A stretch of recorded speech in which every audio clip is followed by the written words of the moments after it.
हियारिं दङमोन बियो दायो दिनैहाय फुल हियारिं जायाखिसै। बा सान्दुङा गोराथार एसे माने गोजां बोथोर ना बिराद सान्दुं गोराब्लाबो दानि दिनाव हायो गोजां बोथोर सफैबाय। आयु गस्ला माथो फारसे नुजालायदों। थ' जेखियानो जाया मानो सुप्रिम कर्ट ना high court supreme court Ranjan Daimari सारनि केसा सुप्रिम कर्टआवसोमोन।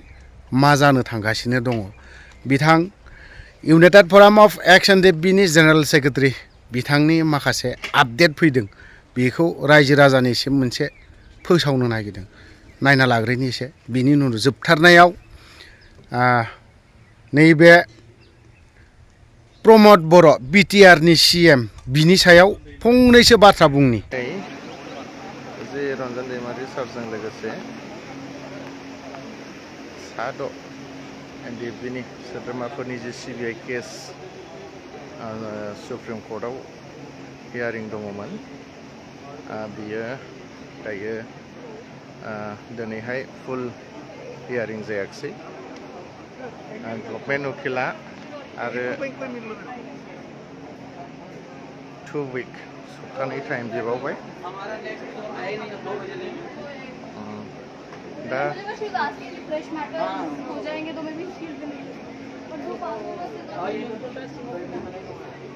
जेबो साननांगौ गैया ओरैनो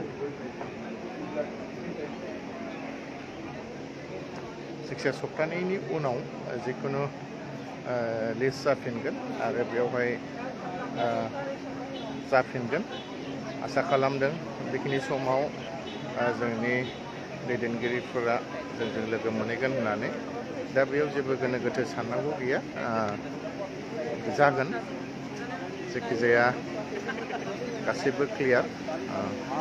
सप्तानै टाइम बिनाय हिसाबै आसा खालामदों सप्तानैनि गेजेराव माबा मोनसे जाहैगोन होननानै। दिनै आं बेखौनो फोरमायहरबाय रावबो गोनो गोथो जानो नाङा आरो दुरबल जानांगौबो गैया। गासै जोंनि लोगोफोर आरो न'खरनि साफ्रोमनिसिमबो लोगोसे गासै बर' रायजो राजाफोरनिसिमबो फोरमायहरनाय जाबाय।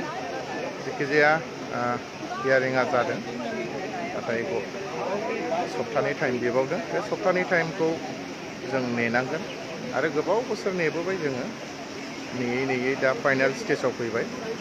दा बे सप्तानैखौ जों नेनांगोन आरो बेखिनि समाव गावजों गाव गाज्रि मोनलायनांगौ बायदि बखिलायनांगौ होननानैबो आं साना। बेवहाय रावनिबो बायदि होथेनाय मानाय बेबायदि खोथाफ्राबो फैनो नाङा। जागोन गासैबो जालांजोबगोन। दायो जोङो सुप्रिम कर्टनिफ्राय ओंखारबाय। नैबेनो सुप्रिम कर्ट अफ इन्डिया गोजौसिन बिजिरसालि। मोजां मोनदों खोनाफैनानै। जायखिजाया गोबाव सम नेनाय मानि नेबाय नालाय नेखांनायनि उनाव दिनै दा फाइनाल स्टेजाव फैबाय।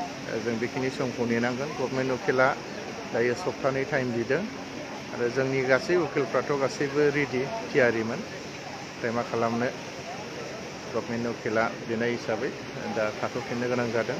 आसा खालामदों बिथांमोना जेरैबायदि टाइम बिदों बेखिनि समाव जोंनि दैदेनगिरि बिथांमोना टाइम जानायजों लोगोसे बा सम जानायजों लोगोसे बिथांमोना उदां अख्राङाव फैगोन आरो जोंजों आरो गासै बर' रायजो राजाजों थाफानानै समाजनि हारिनि गासै खामानिफोरखौ मावनो सुबिदा मोनगोन होननानै आंहा फोथायनाय दं आरो बेखिनि फोथायनायखौ गासै बर' रायजो राजाफ्राबो लाखिनांगोन। लोगोसे जोंनि गासै सोद्रोमा बिथांमोनाबो लाखिनांगोन।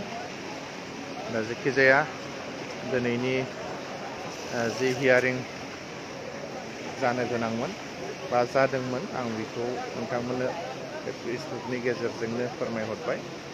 मोनसेल' खावलायनाय बेयाव गावजों गाव बायदि सोंखारिलायनानै निउस मिडियाफ्राव बखिलायनाय मालायनाय बेफोरो जेन जाया आं बेखौ खावलायहरो United forum of ex and बिनि गाहाय नेहाथारि जानानै। गोजोन्थों।